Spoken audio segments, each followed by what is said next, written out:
How you perform the count for an inventory is just as important as how often you count. Because if it's done incorrectly, then you could end up wasting time, effort, and losing money.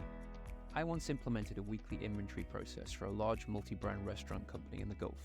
For years, this company had been performing monthly counts and then sending the results to the finance department, who provided a report, and then nothing. No follow-up, no investigation, no clue as to why losses occurred. And yes, there were considerable losses per month. I had a heated debate with the executive chef, who told me he couldn't spare the staff or the time to do a 6-hour inventory each week in each restaurant. I was instantly confused. 6 hours? Why was it taking so long to perform a count? Secondly, he asserted that the inventory was performed at midnight, so as not to interfere with the sales. Another head scratcher from me. So I decided to shadow one of the counts to see if his concerns were justified. And what I discovered was a bizarre system that made life difficult, the team, and ultimately the business. For no real reason other than poor policies, unnecessary bureaucracy, coupled with a lack of logic.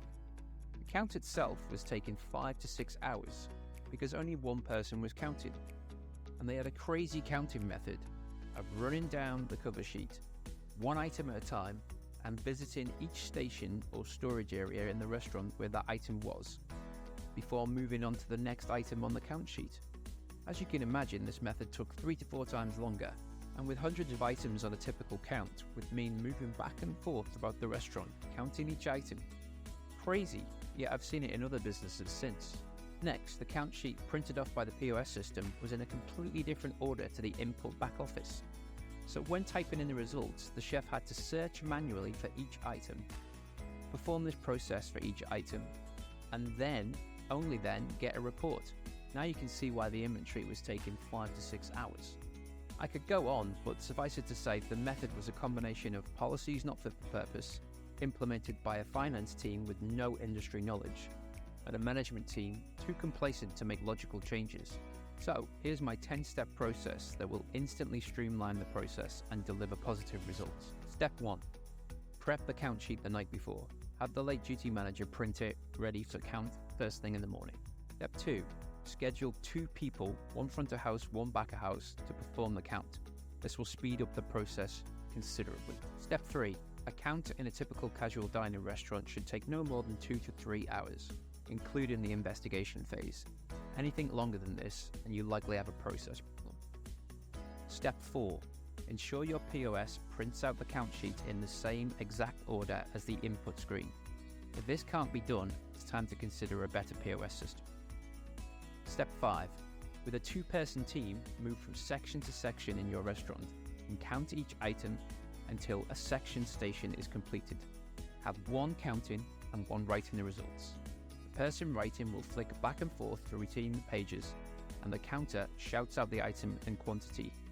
A much faster process, and it's less likely to yield errors. Step 6. Once the count is done, have one person in the back office input and one person read. Again, as your count sheet and input are in the same order, this will be a much faster process, as well as more accurate with the 2-person team. Step 7. Print off your food cost report once the input is done, and use a highlighter pen to show any significant gains or losses. Step 8. Investigate and correct. Use logic to determine why you think there are such gains or losses. This becomes easier with experience. Make corrections now due to errors such as counting, input, etc. Step 9. Draft an action plan that requires more substantive action, such as retraining, ordering reviews, or conversations with suppliers. And finally, step 10. Submit your final results to the powers that be. You will find by adopting this simple template process that your count becomes much more effective. Please remember as an operator that you can impact the process itself. And just because it's always been done in a certain way doesn't mean that it should be done that way all the time. For a free daily line check spreadsheet to help you improve your inventory results, visit therestaurantguru.com. And for a consultancy within the GCC, get in touch with me, founder, therestaurantguru.com. Thanks for listening.